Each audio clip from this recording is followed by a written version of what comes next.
ईस्टला petrol pump कधी येणार? 5:30ला उठून केळकरला चालत जाते. खूपच एकदम सुनसान होऊन जातं ते. तेव्हा एकतर ठाण्याला पाचपाखडीकडे जा, नाहीतर वेस्टला जा. बरोबर. त्याच्यात 1 लिटर पेट्रोल असंच जातं. ट्रॅफिक म्हणशील तर या गोष्टींवरती काय वाटतं तुला, काय केलं गेलं जाऊ शकतं? प्रत्येक प्रॉब्लेमला टेम्पररी सोल्युशन्स असतात. परमनंट सोल्युशन्स यायला नक्कीच वेळ लागतो. नमस्कार, welcome back to brunch desk. मी शुभम मी शिवानी आणि आपल्यासोबत आहेत सौ मयुरा राहुल बाणावली. नमस्कार. तर मयुराताई, आम्ही तुला ओळखतो ते एक यशस्वी उद्योजिका म्हणून आणि एक प्रोफेसर म्हणून. ओके. तू केळकरमध्ये इकॉनॉमिक्स शिकवतेस, MA इकॉनॉमिक्स केलेलं आहेस, BEd केलेलं आहेस. येस.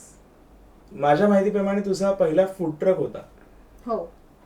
तर त्याच्याबद्दल काही सांगू शकतोस आम्हाला की तुला इकॉनॉमिक्स केल्यानंतर फूड ट्रक याच्यामध्ये कसं यावं असं वाटलं? मला खरं तर माझं BA झाल्यावरच मला फूड ट्रक चालू करण्याची इच्छा होती, पण माझ्या घरच्यांनी सांगितलं की नाही, जे शिक्षण आवश्यक आहे ते तू घे, त्याच्यानंतर तू जे तुला करायचं आहे ते कर. मग मी MA केलं इन इकॉनॉमिक्स.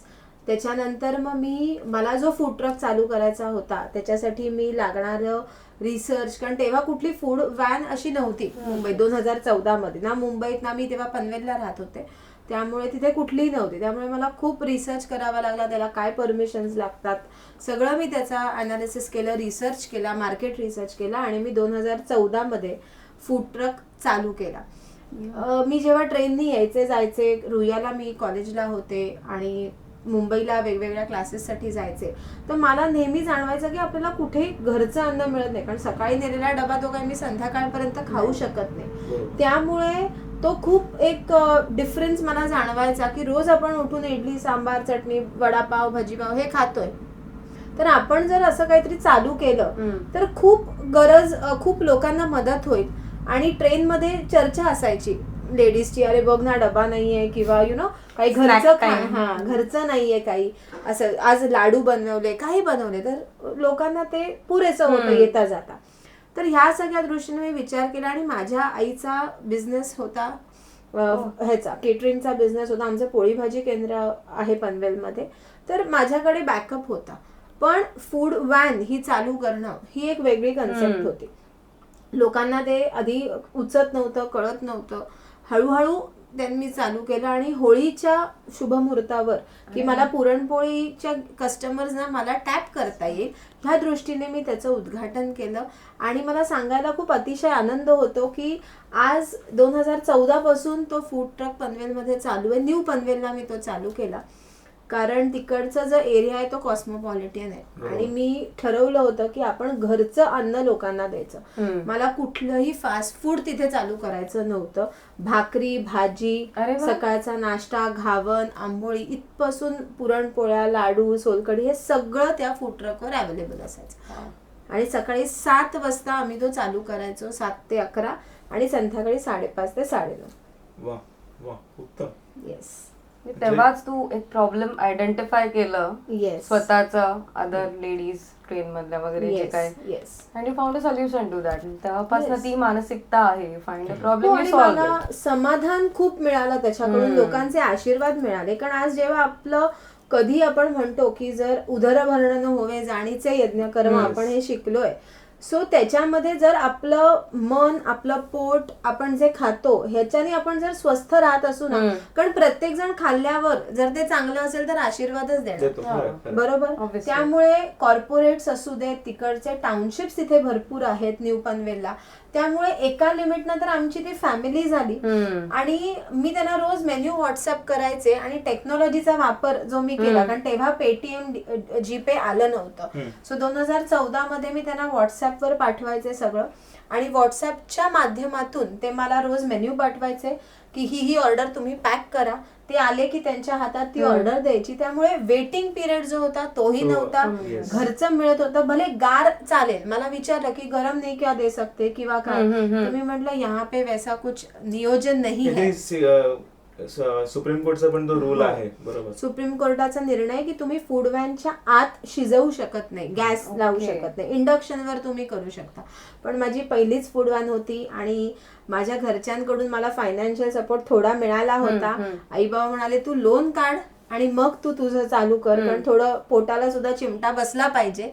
त्यामुळे ते मी केलं आणि खूप छान माझी फूड व्हॅन चालू आहे. त्यामुळे मला खूप समाधान आहे की आज मी बऱ्याच लोकांना सर्व केलं आणि तो मला आनंद मिळाला, सॅटिस्फॅक्शन. येस, सगळ्यांनी माझं आधी कौतुक, थोड्या लोकांनी आधी थोडीशी निराशा होती, हे काय करतेय, MA केलंय, असं केलंय.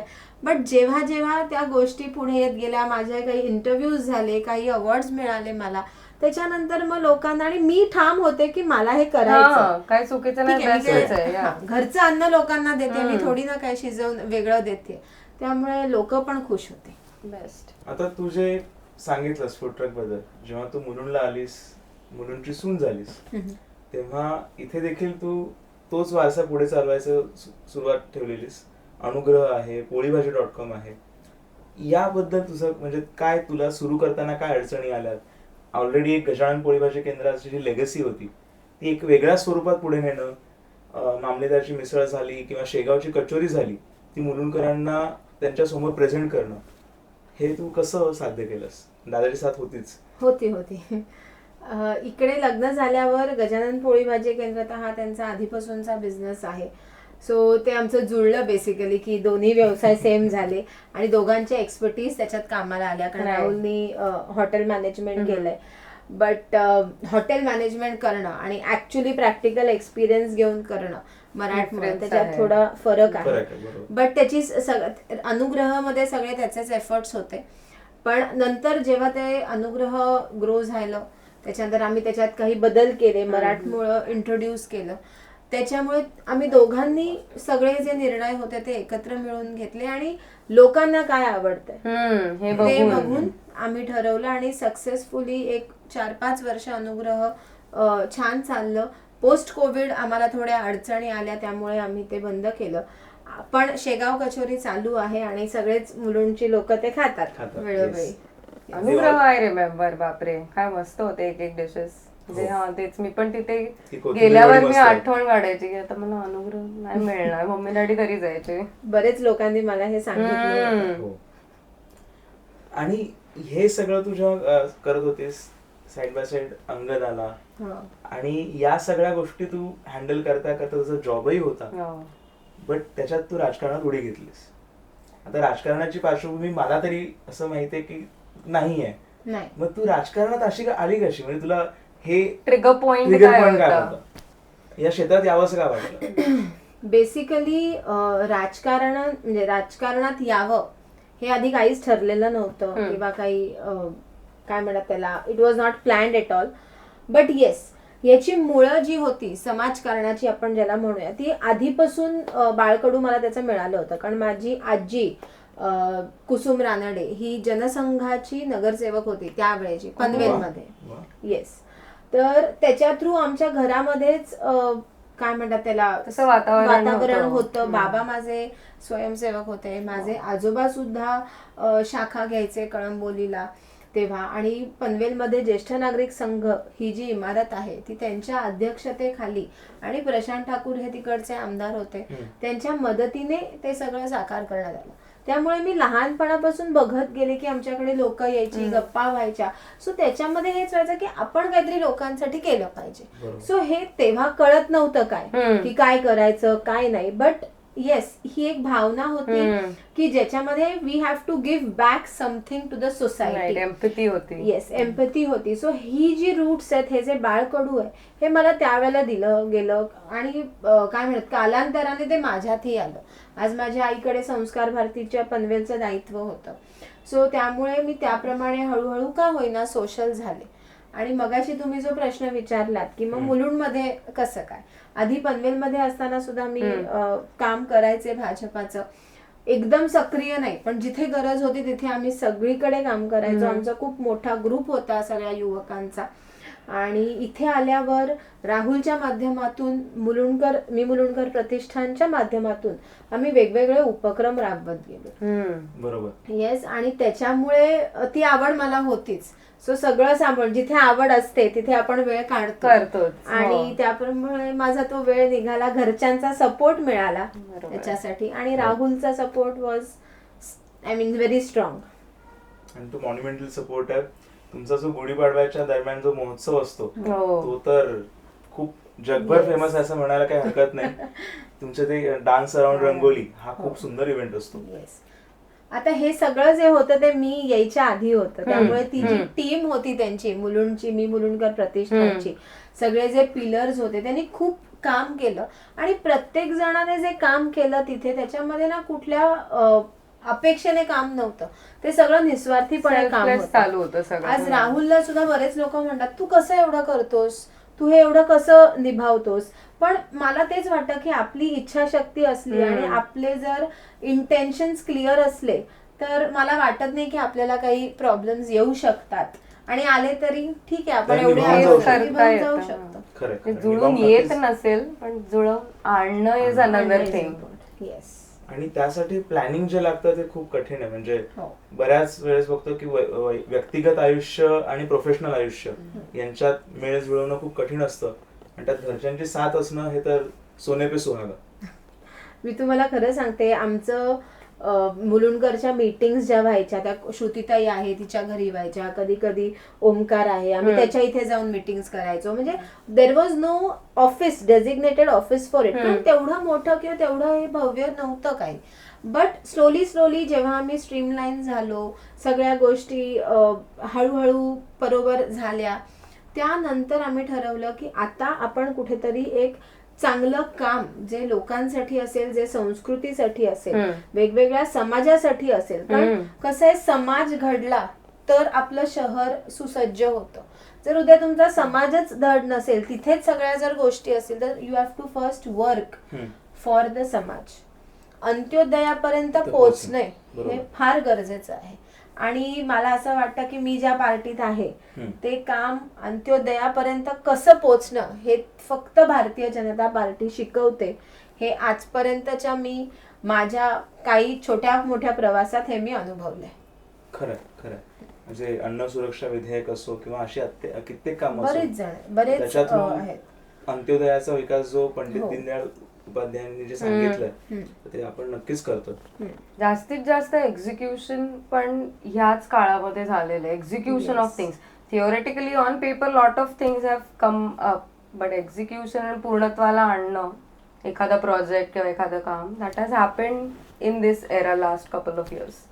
आता जेव्हा तू मुलुंडमध्ये आलीस तर बघितलं असशील की मुलुंड पूर्व हे एक असं छोटंसं टुमदार गाव म्हणावं एवढं छोटस जागा आहे आपली. सगळ्यांना ओळखतात. हा, साधारण 15 एकरच्या परिघामध्ये हे पसरलेलं शहर आहे आणि प्रत्येकांची एकमेकांशी ओळख आहे. पण तिथे जशी जेवढी ओळख आहे, जेवढं क्लोजनेट आपलं कम्युनिटी आहे, तेवढेच प्रॉब्लेम्स देखील खूप मेजर आहेत. इन्फ्रास्ट्रक्चर रिलेटेड जर म्हणायला गेलो तर रस्त्यांचं ही सगळी पूर्ण मुंबईभर जी समस्या आहे ती आपल्या मुंबईमध्ये देखील आहे. ट्रॅफिक म्हणशील तर या गोष्टींवरती काय वाटतं तुला, काय केलं गेलं जाऊ शकतं? मला असं स्वतःला वाटतं की प्रत्येक प्रॉब्लेमला टेम्पररी सोल्युशन्स असतात. परमनंट सोल्युशन्स यायला नक्कीच वेळ लागतो, कारण त्याच्यामध्ये एक प्रोटोकॉल असतो, त्याच्यामध्ये काही स्ट्रक्चर्स असतात जे आपल्याला फॉलो करावे लागतात. पण आता इन्फ्रास्ट्रक्चरचा जो विषय आहे, वाढती जनसंख्या, वाढती लोकसंख्या, आणि तुम्ही मगाशी रोड्स म्हणालात, तर तसं बघायला गेलं तर मुलुंडचे रोड्स आता सगळे सीसी झालेले आहेत. तू बघशील तर आपल्याकडे जे रस्ते आहेत मुलुंडच्या इथे, आपल्याकडे एंट्री पॉइंट्स 2-3च आहेत हार्डली. एक वेस्टवर यायला ब्रिज आहे आणि हायवेवर येणारा तो रस्ता. पण रस्ते आणि ट्रॅफिक या दोन्ही गोष्टींनी मुलुंडला एकदम स्पीड स्लो झालाय, कासवाच्या गतीला आणून ठेवलाय. तर का असं झालं असेल, किंवा नक्की या गोष्टीवर आपण अजून का लक्ष देत नाहीये, किंवा याच्यासाठी काय करता येऊ शकतं?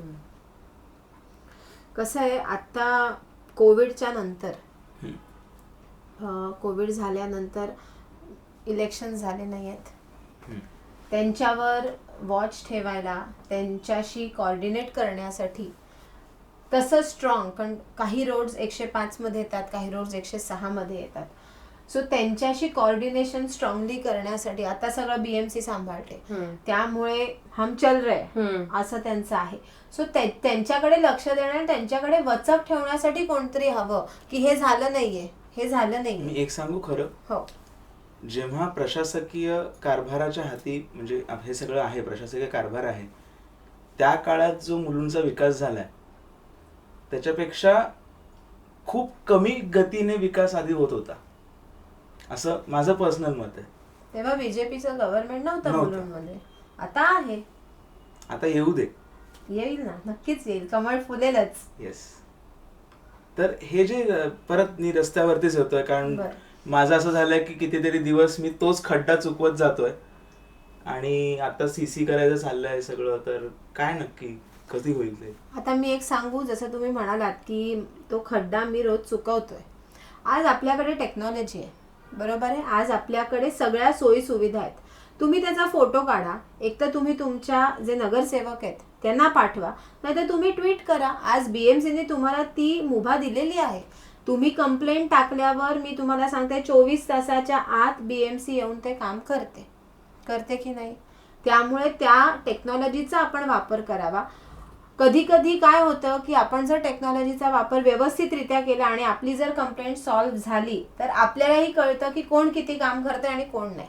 ते तर आहे. बरोबर, बरोबर, नक्कीच बरोबर.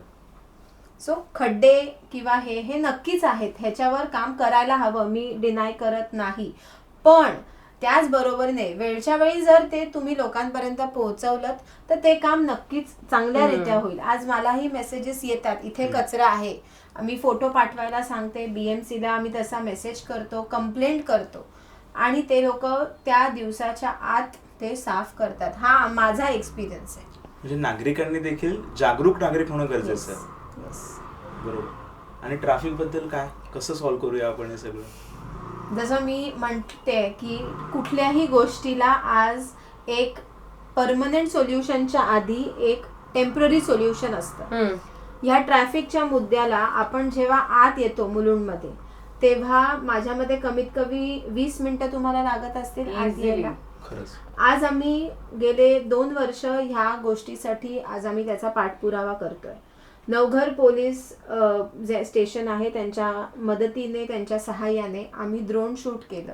कारण कुठलीही गोष्ट करण्यासाठी आपल्याला कळायला हवं की किती टाइम स्पॅन लोक थांबतायत आणि कुठल्या गाड्या कुठे जात आहेत. सो ड्रोन शूट केल्यावर आम्हाला कळलं की लेफ्टच्या गाड्या ज्या आहेत, ज्या टाटा कॉलनी मिठागरकडे जातात, त्या इझिली जात आहेत.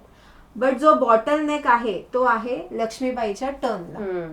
कारण प्रत्येकाला तिकडे जे नीलमनगरला जाणार असतील, अरुणोदय नगर जाणार असतील, ते तिकडनं जातात, किंवा फॉर दॅट मॅटर वेस्टला जाणारे सुद्धा गाड्या तिकडनं जातात.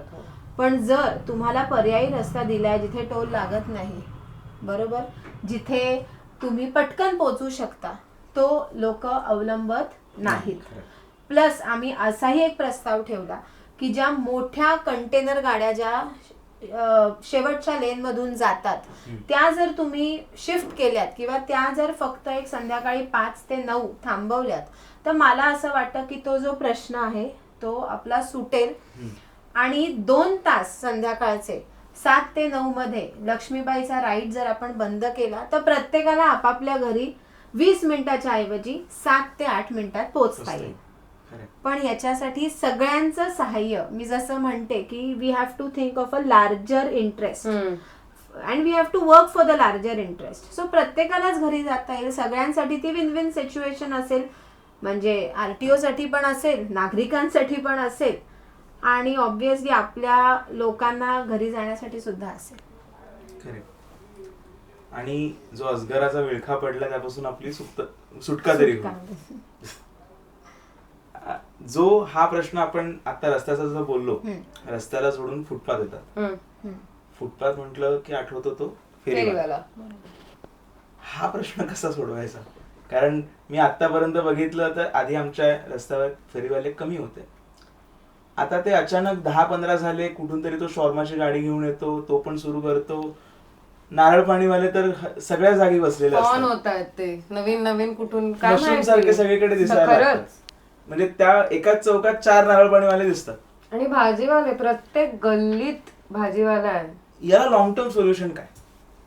कसं आहे दादा, आज जेव्हा इकॉनॉमिक्स आपण शिकवतो किंवा शिकतो, unless and until there is demand for particular thing, there is no supply.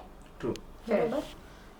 Once you stop demanding from your area, when you go ahead and purchase things, obviously people will not come there. Okay, but again मला असं वाटतं की आज जर मी तो माणूस आलाय किंवा ते फेरीवाले तिथे आलेत, तुम्ही त्यांना विचारलं पाहिजे की दादा का इथे बसताय, तुमच्याकडे काही अधिकृत परवाना आहे का.